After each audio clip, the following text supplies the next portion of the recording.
may be seated.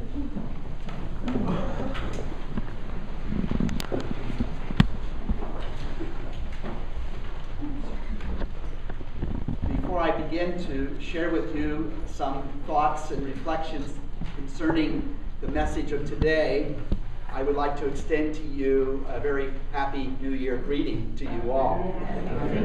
I don't know what happened in 2010. It sort of just came and went, and now it's already 2011. It seems like each year gets shorter and shorter, but I'm told that is a trend that will continue the more I age, and now I believe it. But it's good to have you all here. It's such a full church here on the Feast of the Epiphany.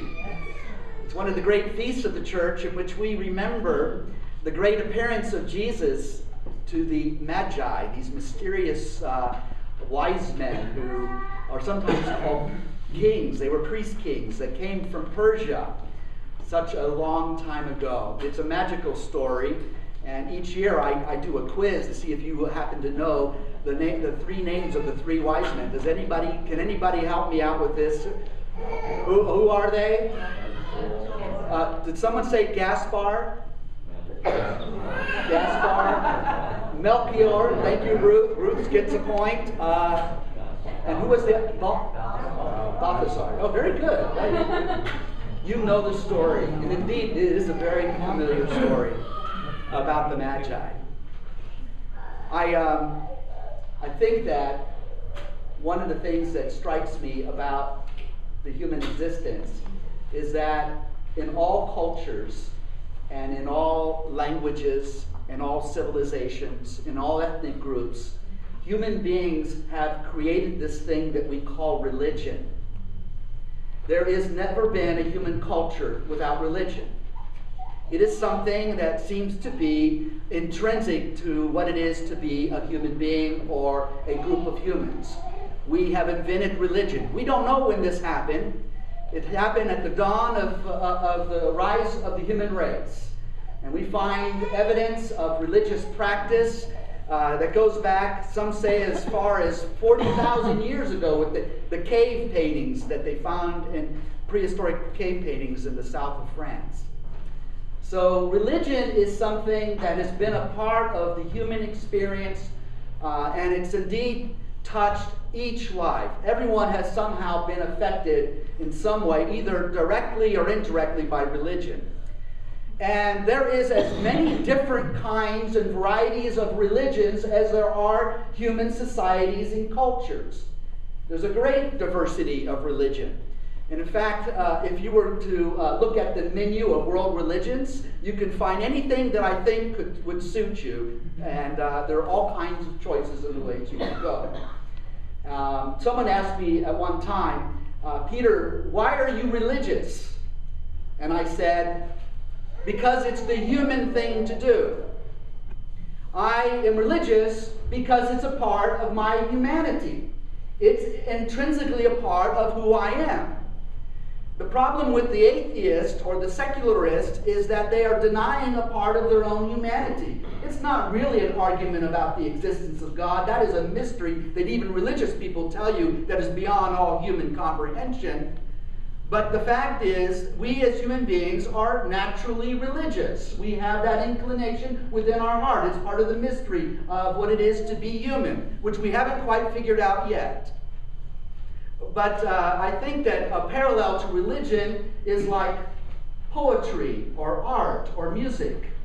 I listen to music because it's the human thing to do.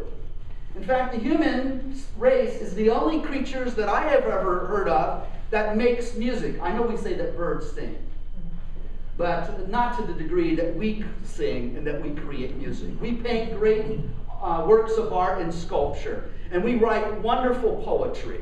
So much the world is filled with volumes of human literature and poetic reflection, and all of these things are intrinsic to our human experience and is what makes us human.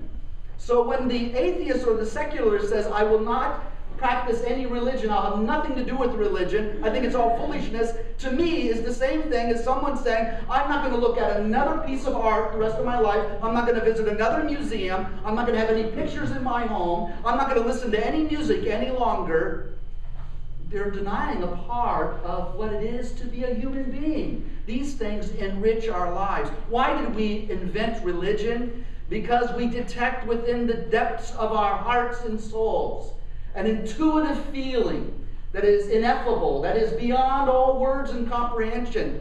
And it's that mystery of existence, the mystery of what has brought us into being that causes us to reach out and to cry out to that which has called us into being, whether you call it Allah or Yahweh or God, it matters not. There is some personal intelligence somehow that we in our hearts, in the depths of our being, are crying out to. So really, the human heart is constantly engaged in a prayer of crying out to God, and the various religions are conditioned by a particular people's culture and history and their experience of life. And so we have a great diversity of religions, and all religions really say much the same thing. It is the cry of the human heart for meaning, for purpose, and connection with that mystery that has called us into being. Does that make sense to you?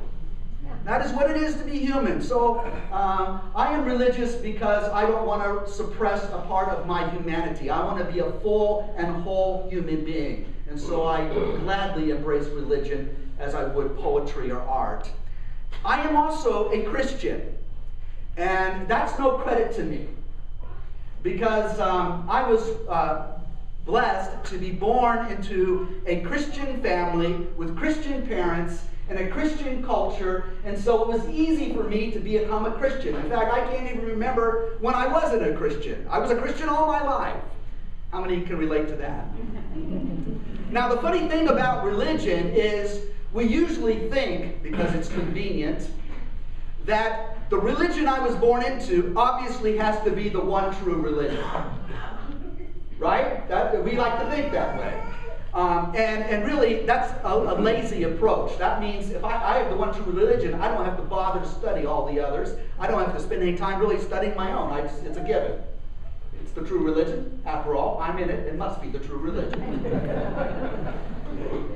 But I had to get beyond that and realize, because to really say that I'm a Christian is not going to do me much good at all. I had to look at the person of Jesus, who we celebrate this morning on this day of the Epiphany. And I have become convinced that Jesus somehow is God's response to the cry of the human heart, to the countless millions, billions of human hearts who have cried out to God in prayer and through religious practice, no matter what their religion is. Somehow, in history, 2,000 years ago, there emerges someone on the stage of world history, in the midst of ordinary human affairs. Man who was the embodiment of the divine, who is really the fulfillment of all the religious aspirations and imaginations of all of humanity. Jesus is not only the fulfillment of the law of Moses and of Judaism and of the religion of Israel, Jesus is the fulfillment of every religion that ever was thought up or practiced within the world. He is the perfection of the human religious imagination and the human spirit.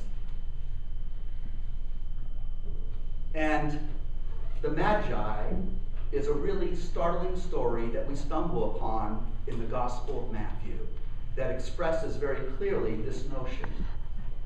For you see, Matthew's Gospel was written to a Jewish audience for the most part. Of all the Gospels, there's 4 of them, Matthew's Gospel is the most Jewish. You probably have heard that before. If you are a Jewish person and you read through the Gospel of Matthew, you will detect certain things in the text that we, as non-Jews, would miss altogether. We would just read over it, it wouldn't catch our attention. It wouldn't speak to us because we don't come from that tradition. But someone who was reading the Gospel according to St. Matthew would open the pages up, and there would be certain things that would catch their eye. It would get their attention. And in the opening chapter of the Gospel according to St. Matthew, you come to a genealogical table of the ancestry of Jesus. in which you're given what seems like an endless list of who begat who begat who, all the way down from Abraham, who lived nearly 4,000 years ago, all the way down to Jesus. 14 times 3 generations. And so when we read that, I remember reading that, I thought, oh, this is very boring. All these begats. It kind of bogs me down. And not only do I get this endless list of names of who begat who, but I also realize when I'm reading it, I can't even pronounce the names. So this part of the Gospel of Matthew is, what a way to open a book. It doesn't capture my interest at all. But if you were Jewish, living in the first century, for that particular audience, they would have opened that book, looked and saw the names of the genealogy, and they would have marveled. They would have been amazed, because they have in their hands the genealogy of Messiah, the genealogy that will point into the direction of a particular individual who is the fulfillment of all the hopes of Israel and all of the prophetic utterances. This is the genealogy of Jesus, the Messiah, and they would have found that quite exciting. They would probably be jumping up and down, clicking their heels. Well, I don't know if they clicked their heels, but nonetheless, they would have been excited and enthusiastic, and it would have been something that would have been something that they would enjoy, have read, and they would have hung on every name. But immediately following the story of the genealogy, we have Matthew give a narrative, very brief, it's only a couple of verses, of how Jesus was born in Bethlehem. He doesn't go into the nice detail with angels and all that we find in Luke's gospel. No shepherds in Matthew's story. He skips over that. He just simply says, and Mary gave birth to Jesus in Bethlehem. But then, as soon as that story ends, he follows up with another story about the Magi. And if I were Jewish, living in the first century, I would have been scandalized. I would have been horrified. This was truly a shocking story, because the implications of the story of the Magi runs against everything that I like to think about my religion. It knocks me out of the comfortable padded pew of my religion and puts me flat on my face on the floor. That's what this story had. Because the people who come and worship and recognize the Messiah are not the high priests of the Jewish religion, not the rabbis, not the learned, not the elite. No one in the Jewish nation even knew what happened. But it's these foreigners, and not just any kind of foreigners, Magi, pagans. They have the wrong religion, don't they? They were Zoroastrian priests from Persia, what is now Iran. And the Iranians today are direct descendants of the Zoroastrians of yesterday. They are now a minority in Iran, because Iran has converted to another religion, and they're persecuted. We should pray for the Zoroastrian peoples of Iran. And just so you know, you may not know this, but here in Orange County, there's a Zoroastrian center. I think it's in Garden Grove or Westminster. So the Zoroastrian faith is still with us today, although it's declining in numbers. But these are who the Magi were.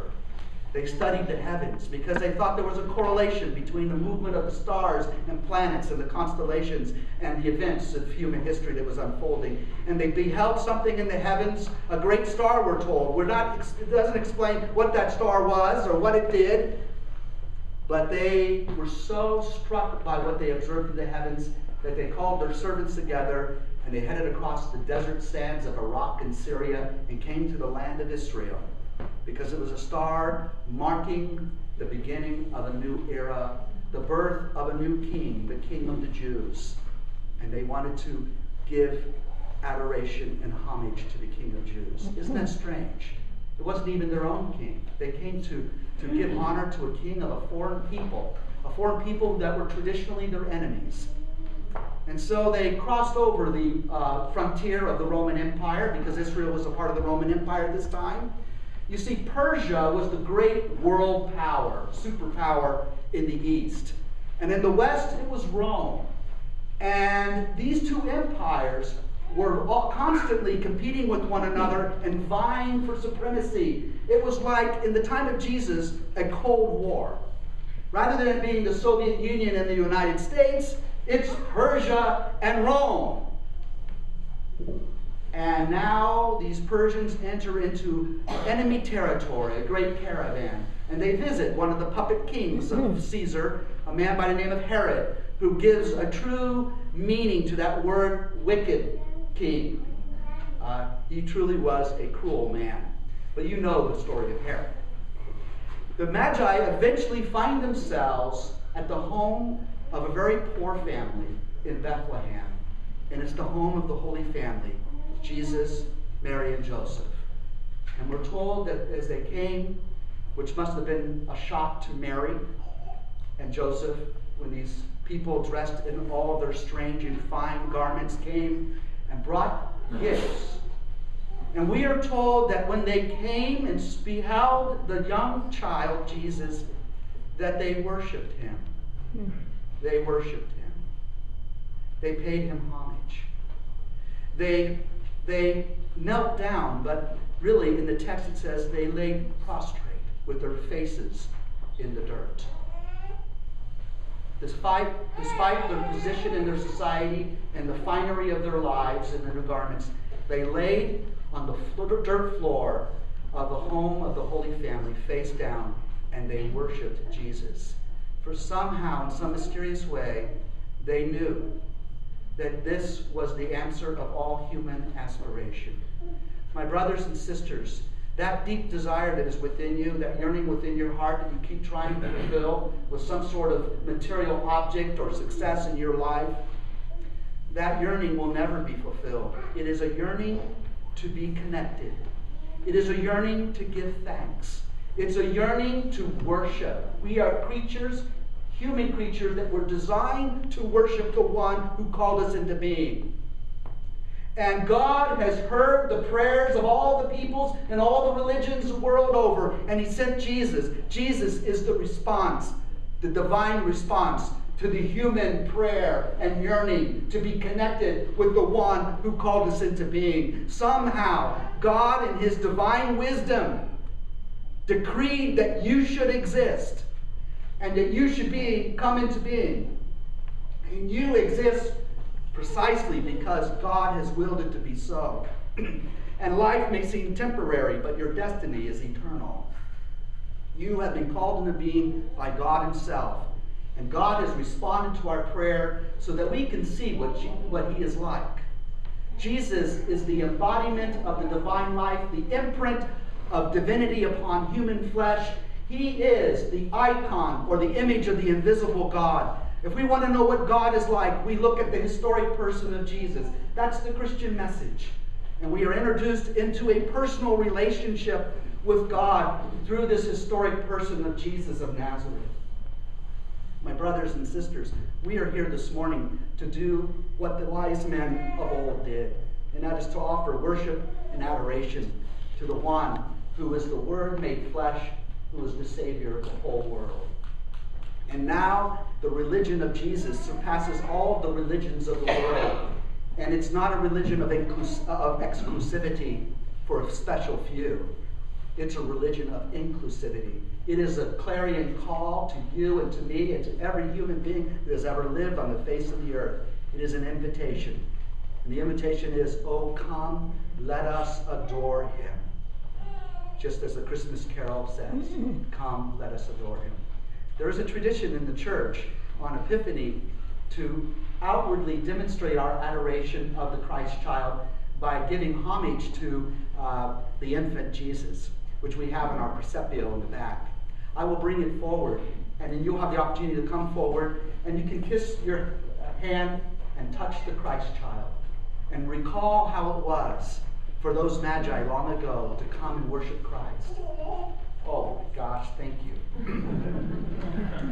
I talk too loud and I strain my... Oh, this is better than gold, frankincense, and myrrh. Thank you, Sheree. So let us now come and adore Jesus, who is manifested for us today as the young infant and child.